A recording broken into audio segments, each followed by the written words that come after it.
minha gente, sou Raíssa, estou chegando com mais um podcast do blog Só Futebol Não. Nessa manhã de sábado, nós temos agora, segundo o aplicativo que eu utilizo, 27 graus. Acho que não, tá uma temperatura mais amena, a gente deve estar aí talvez com uns 25 graus. A sensação térmica de 31 graus. Minha assessora aqui para assuntos de calor está dizendo que o aplicativo está certo. Eu não creio. Como eu já disse, eu faço aqui na sala que eu utilizo para home office, etc., que é onde eu faço esse podcast.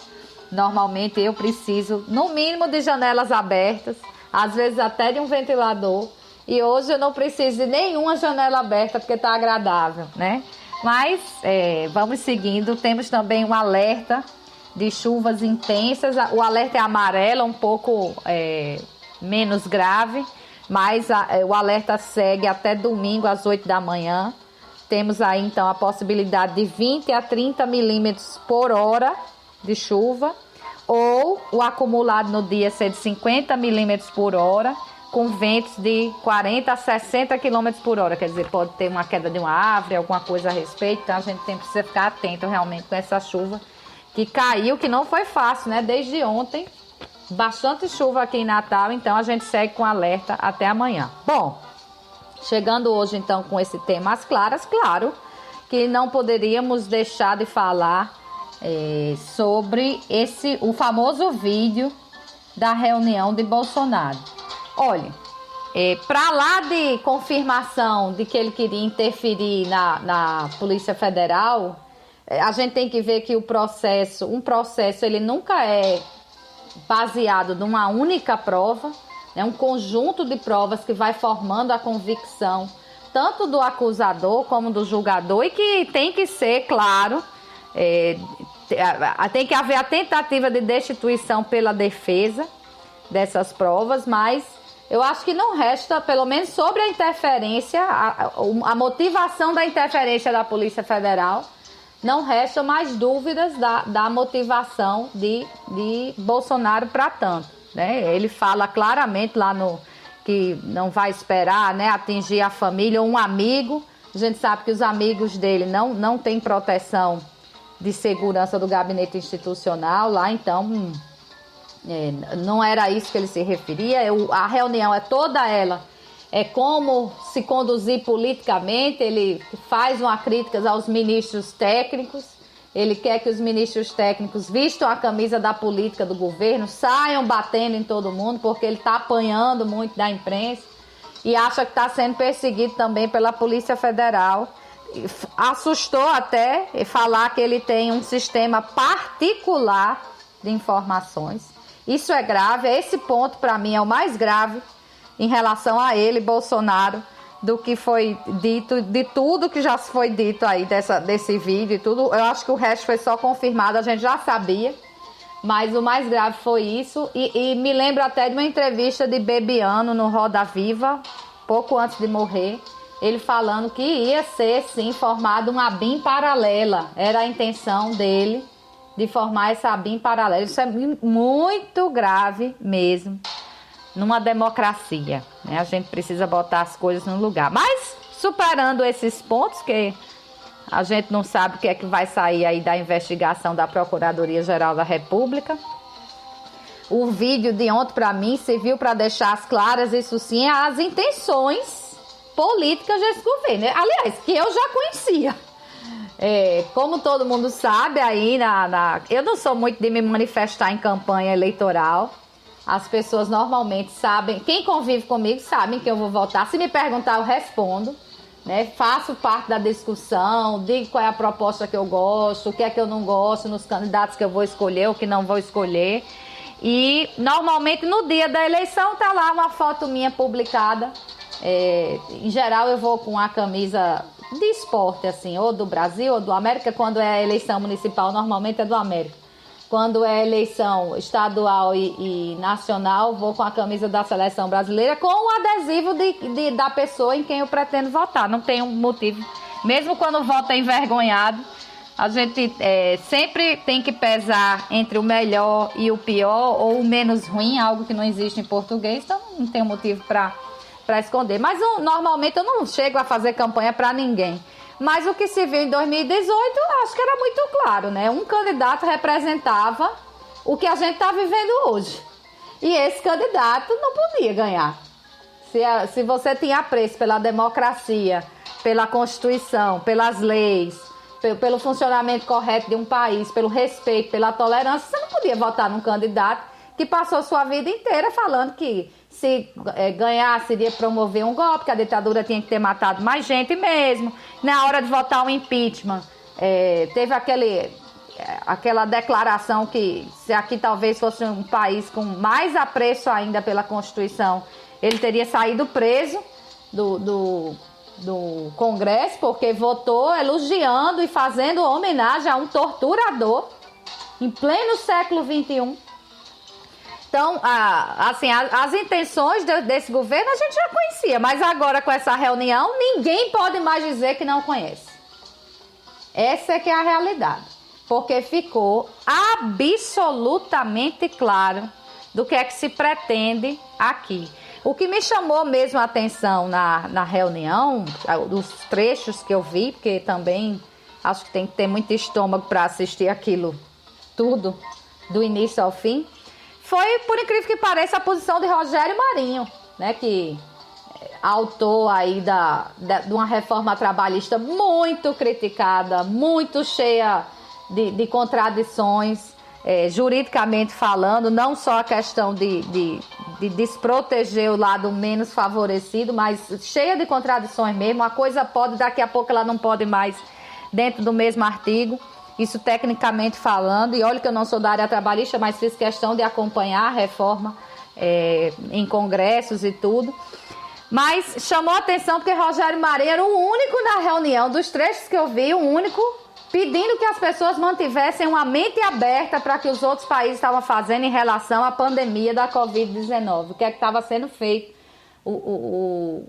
as tomadas de posição a respeito de retomada de economia e tudo. Me pareceu o mais razoável dali do que eu vi.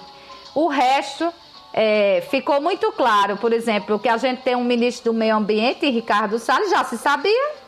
Afinal, o cara é condenado por crime ambiental, mas já se sabia que ele queria mesmo destruir tudo. Ontem ele deixou, ontem não, no dia 22 de abril, para minha tristeza, porque é meu aniversário. No dia 22 de abril ele deixou claro lá na reunião que agora esse ambiente da Covid era um ambiente de tranquilidade. Olhe bem, tranquilidade para deixar passar a boiada. Esse foi o termo que ele utilizou para, enfim, destruir a proteção do meio ambiente. Olha a qualidade da pessoa que nós temos, cuidando do futuro das nossas gerações. Começa daí. A outra, claríssima, que já se sabia também, mas agora se sabe com clareza, porque ele disse que odeia, né? O ministro Weintraub. Já se sabia que ele era racista. A postagem dele em relação ao Covid, em relação à China, é uma postagem racista. Mas ele deixou isso claro ao dizer que odeia o termo povos indígenas. Ele odeia o termo povo cigano, que para ele é um povo só. A gente sabe que esse tipo de ódio às palavras é sempre do racista. É ele que não enxerga essa divisão, é ele que não enxerga a maioria oprimindo a minoria e por aí vai. Então, ficou claro também isso. A outra, a ministra Damares, fala na reunião lá em pedir a prisão de governadores e prefeitos em processos judiciais, baseado em quê? Ninguém sabe, dizendo que está acontecendo aqui o maior caso contra os direitos humanos. Minhas filhas, isso já acontece todos os dias. O menino acabou de ser assassinado dentro de casa, brincando com os primos pela polícia. Isso sim é um caso seríssimo que vem sendo denunciado há muito tempo. A postura das polícias brasileiras em relação às pessoas pobres e pretas deste país. Essa é que é a realidade, né? Mas parece que a gente começa a enxergar melhor as intenções com o que foi visto do vídeo da reunião. E quem acha e aplaude tudo isso, a gente também começa a enxergar melhor as intenções. Porque quem acha correto tudo isso que foi dito ali, e olha que eu não estou nem falando dos palavrões, que eu acho de uma baixaria horrível para uma reunião ministerial. Palavrão você usa em jogo de futebol, no bar, dentro da sua casa, num ambiente formal, gravado, com a ruma de gente que estava ali, que querem dizer que aquilo era uma coisa confidencial, com a quantidade de gente que tinha ali filmando, batendo papo, anotando as coisas, passando mensagem, como a gente vê durante a reunião. Confidencial é confisca o celular de todo mundo, minha gente. Não venham querer transformar uma coisa que não é no que ela é e assim vai, não tem como, né? Tem até garçom passando servindo as coisas. Vocês já viram reunião confidencial ter garçom passando servindo as coisas?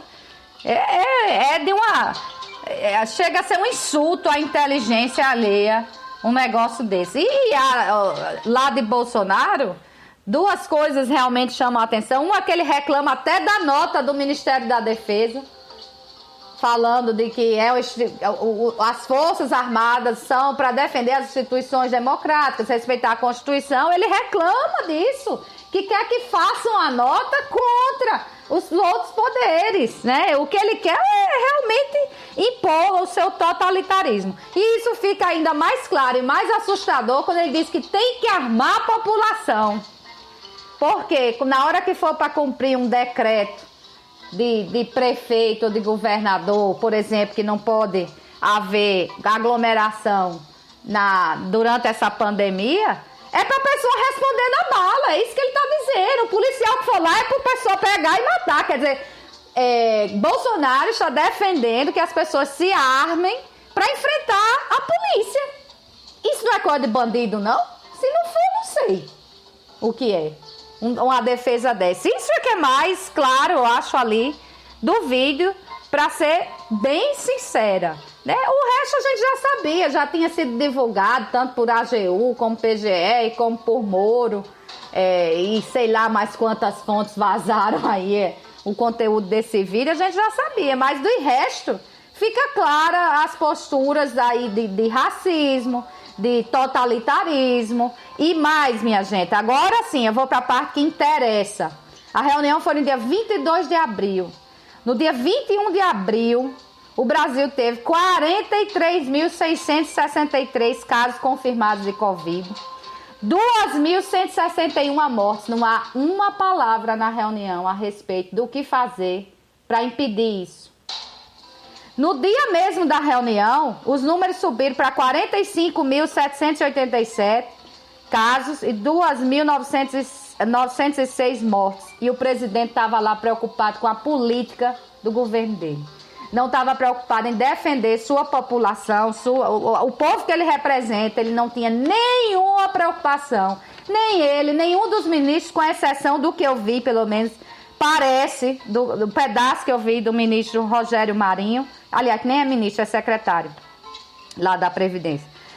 É o único que me parece. E hoje nós temos no Brasil 330.890 casos confirmados, 21.048 mortes. Somente hoje o governo Bolsonaro decretou uma quarentena de 30 dias para impedir estrangeiros de entrarem no país. Olha a demora para se fazer isso, mas política estava se fazendo, brigar com instituições estava se fazendo, defender racismo, interferência em Polícia Federal para não atingir família e amigo, defender armamento de população para que a população vá brigar com polícia, que é essa a intenção dele, vá para o meio da rua fazer guerra, que a intenção é essa, só essa. Isso aí ele estava lá fazendo a reunião para decidir. Realmente é triste. Mas agora a gente tem as coisas mais às claras em relação ao governo Bolsonaro. Se você ainda defende isso, me desculpe, você que não merece defesa. Bom, espero que vocês tenham gostado do tema de hoje. Renovo o convite para sábado que vem, 10 da manhã, sobre assuntos variados. Espero que com melhores notícias para discutir. E amanhã, 10 da manhã, domingo, 10 da manhã, sobre futebol. Até lá.